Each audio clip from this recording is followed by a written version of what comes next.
নমস্কাৰ জনাইছো সকলোকে আৰু দাৰ চৰ্চা দা নৰ্থ ইষ্টলৈ সকলোকে স্বাগতম জনাইছো। আজি আমাৰ মাজত এটি কণমানি উপস্থিত আছে আৰু সেই কণমানিটিয়ে বৰ্তমান এখন সমিতিৰ এজন সভাপতি দায়িত্ব গ্ৰহণ কৰি আছে খুব কম সময়তে। আৰু মই পুনে পুনে সেই কণমানিটিৰ ওচৰলৈ যাব বিচাৰিছো।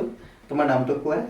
নমস্কাৰ, মোৰ নাম শ্ৰী ৰূপম গগৈ। হয়, তুমি সৰুতে এনেকুৱা কি কাম কৰিছিলে যোনটো কাম তোমাৰ একেবাৰে মনত থাকি গৈছে?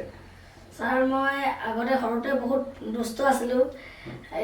স্কুলত কাজিয়া হয়, কাজিয়া হৈ মোৰ তুমি বৰ্তমানো এনেকুৱা দুষ্ট কাম কৰি ভাল পোৱা নেকি? বৰ্তমান মই বুজি পোৱাৰ কাৰণে মই এতিয়া এইবোৰ কাম নকৰোঁ। হয় হয় হয়, মই বিশেষকৈ কৈছিলোঁ তুমি এটা সংস্থাৰ বৰ্তমান সভাপতিৰ দায়িত্বত আছা, হয়নে? আৰু কি হয় সেইটো বিশেষকৈ কি হয়? মই মনএটি আশা দলৰ সভাপতি। মনএটি আশা দলটো হৈছে এটি শিশু অনুষ্ঠান। এই দলটিত নাচ গান, পঢ়া শুনাৰ, খেলা ধূলাৰ আদিৰ পৰা সকলোখিনি কৰা হয়। আমি এই মনএটি আশা দলটোত শিশু আলোচনী প্ৰকাশ কৰা হৈছে। এতিয়ালৈকে বহুতো অনুষ্ঠানত অংশগ্ৰহণ কৰিব পাৰিছোঁ আমি। এতিয়ালৈকে আমি 30-40টাতকৈ বেছি বঁটা কঢ়িয়াই আনিবলৈ সক্ষম হৈছোঁ আমি মনএটি আশা দলটোৱে। মনএটি আশা ধেমাজি দলে, হয়নে? হয়। বৰ্তমান তুমি এনেকুৱা ধৰণৰ কিবা পুৰস্কাৰ পাবলৈ সক্ষম হৈছা? হয়, মই ৰাষ্ট্ৰীয় পুৰস্কাৰ পাবলৈ সক্ষম হৈছোঁ। কিহৰ জৰিয়তে পাবলৈ সক্ষম হৈছা? মই ক্ৰাফ্টৰ জৰিয়তে। ক্ৰাফ্টৰ জৰিয়তে? হয় হয়। ঠিকে আছে, খুব সুন্দৰ কথা, তোমালৈ অভিনন্দন থাকিল। আৰু লগতে তোমাৰ ভৱিষ্যতৰ উদ্দেশ্য কিবা আছেনে? মোৰ ভৱিষ্যতৰ উদ্দেশ্য আছে। মই মেট্ৰিকটো পাছ কৰাৰ পিছত মই চিন্তা চৰ্চা ভালদৰে কৰিবা, নহয়? হয়। বৰ্তমান তুমি ক্লাছ 8ৰ এজন ছাত্ৰ, নহয় জানো? আৰু খুব ভালদৰে পঢ়া শুনা কৰা আৰু ভৱিষ্যতে তোমালোকে আমাৰ দেশৰ এজন নাগৰিক হ'ব লাগিব, হয়নে? এতিয়া কথা হ'ল, পঢ়া শুনাৰ লগতে বিশেষকৈ তুমি খেলি ভাল পোৱা। কি খেলি ভাল পোৱা? চেছটো ভাল পোৱা বুলি মই অলপ চলপকৈ গম পাওঁ, হয়নে? আৰু কি খেলি ভাল পোৱা? মই বেডমিণ্টন ভাল পাওঁ আৰু ক্ৰিকেট খেলটো ভাল পাওঁ। ক্ৰিকেট ভাল পোৱা? ঠিক আছে। তোমাৰ ভাল লগা কোনোবা এজন অভিনেতা নাইবা এনেকুৱা ধৰণৰ কিবা খেলুৱৈ নাম ক'ব পাৰিবানে? মোৰ প্ৰিয় খেলুৱৈগৰাকীৰ নাম আছে বিৰাট কোহলি। হয়, বিৰাট কোহলি ন? ঠিক আছে। আৰু এই যে তুমি যে ক'লা মনএটি আশা দল, মনএটি আশা দলৰ তুমি যিহেতু এজন সভাপতি, আৰু সেই তোমালোকৰ কমিটিখনত কিমানজন সদস্য নাইবা ছেক্ৰেটৰী আছে নে নাই, তেনেকুৱা কিবা আছে নেকি? আছে। আমাৰ দলৰ ছেক্ৰেটৰী আছে। ছেক্ৰেটৰীজনৰ নাম হৈছে সংকল্প গগৈ। হয়। তেওঁ আৰু কিমানজন সদস্য আছে? সদস্য 20-22জন মান আছে। 20-22জন মান আছে। হয়। আৰু বৰ্তমান তোমালোকে এখন শিশু আলোচনী উলিয়াইছিলা, হয়নে? আৰু সেই শিশু আলোচনীখনৰ কেনেকুৱা ধৰণৰ লেখাখিনি দিয়া হয়, নতুবা কি দিয়া হয়? মনএটি আশাত থকা অনুভৱবোৰ তাত লিখা হয়। তাত থাকি কেনেকুৱা লাগিছিলে, ক'ত কি অনুষ্ঠানত কিমান কি পুৰস্কাৰ পাবলৈ সক্ষম হৈছে, সেইবোৰ তাত লিখা হয়। হয়, তুমি সভাপতিৰ যিহেতু এটা গধুৰ দায়িত্ব বহন কৰি আছা বৰ্তমান সময়ত, আৰু তোমাৰ অনুভৱ মনএটি আশাত থাকি কেনেকুৱা লাগিছে? মোৰ ইয়াত থাকি বহুত ভাল লাগিছে। মই আগতে ইয়াত নহাৰ আগত মই বহুত দুষ্ট আছিলোঁ, কিন্তু ইয়াত অহাৰ পিছত মই অনুভৱ কৰিছোঁ যে মই আগৰ নিচিনা হৈ থাকিলে নহ'ব। মই এতিয়া ডাঙৰ হৈ গৈছোঁ। মই এতিয়া ভালকৈ পঢ়া শুনা কৰিব লাগিব, ভাল মানুহ হ'ব লাগিব। ইয়াত থাকি মই বহুত ভাল লাগিছে। হয়, কিয় মানে আগতকৈ কিয় ভাল হ'ব বিচাৰিছা? তেনেকুৱা কিবা আছে নেকি?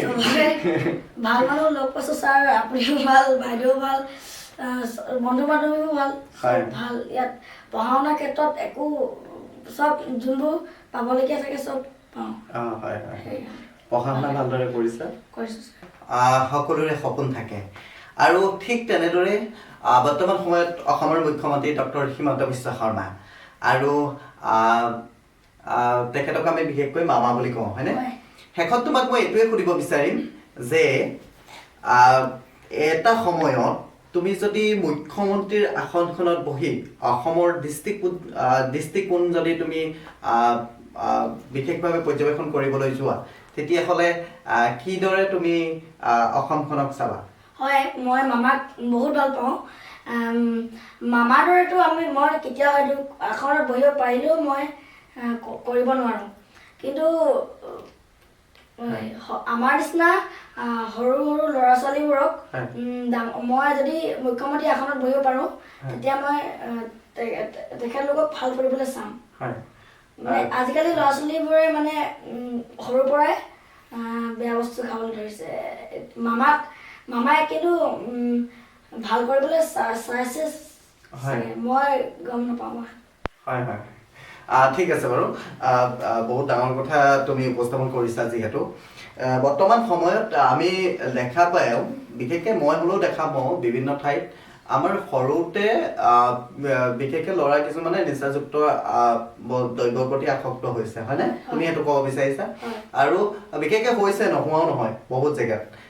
কিন্তু তুমি সেইখিনি নিৰ্মূল কৰিবৰ কাৰণে চেষ্টা কৰিবা, নহয়? হয় হয়, ঠিক আছে। আৰু শেষত মই এটা কথা সুধিম তোমাক যে তুমি ছবি আঁকি ভাল পোৱা আৰু কবিতা আবৃত্তি কৰি ভাল পোৱা, নাচ কৰি ভাল পোৱা, হয়নে? বৰ্তমান সময়ত আমি দেখিবলৈ পাওঁ শিল্পী, হয়নে? শিল্পী বুলি ক'লে তোমাৰ দৃষ্টিকোণত কি বুলি ভাবা? শিল্পী হ'লে ভাল হ'ব লাগে। মানে কিছুমান শিল্পীক আমাৰ মাতিবলৈ ভয় লাগে। কিছুমান শিল্পীয়ে মানে এনে শিল্পী বুলি অলপ বেছি এটিটিউড দেখায়। কিন্তু এনে এজন মানুহ আছে, তেওঁ জুবিন গাৰ্গ, তেওঁৰ কোনো এটিটিউড বুলি নাই। মানে এটিটিউড যে দেখায় বুলি কৈছা, তোমাৰ মতে কেনেকুৱা হ'ব লাগে শিল্পী? শিল্পী হ'লে জুবিন গাৰ্গৰ দৰে হ'ব লাগে। তেওঁ সমাজকৰ্মীও হয়, তেওঁ শিল্পীও হয়। মানে মাটিৰ লগত মিলি থাকিব পাৰিব লাগে, হয়নে? সমাজৰ লগত মিলি থাকিব পাৰিব লাগে আৰু সহজ সৰল হ'ব লাগে।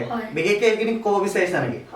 হয়, তেনেকুৱা হ'ব লাগে, হয়নে? হয়, আমি এই অনুষ্ঠানটোত বিশেষ বেলেগ নহয়, আমি কণমানিৰ মনৰ কথা জানিবলৈ আমি চেষ্টা কৰিছোঁ।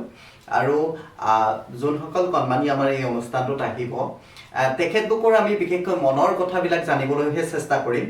আৰু তেখেতলোকৰ নিজৰ মনৰ বক্তব্য আমাৰ আগত প্ৰকাশ কৰিব। আৰু প্ৰত্যেকটো কণমানিৰে এটা এটা ডাঙৰ সপোন থাকে, সেই সপোনবিলাক যাতে বাস্তৱায়িত কৰিব পৰাৰ এখন আমি মঞ্চ দিব পাৰোঁ। তেখেতক সপোনবিলাক কেনেদৰে সফল কৰিব পাৰি তাৰ কাৰণে আমি এই অনুষ্ঠানটোৰ জৰিয়তে এটা প্ৰয়াস চলাই গৈছোঁ। আৰু ভৱিষ্যতেও আমাৰ এই প্ৰয়াস অটুট থাকিব। ধন্যবাদ।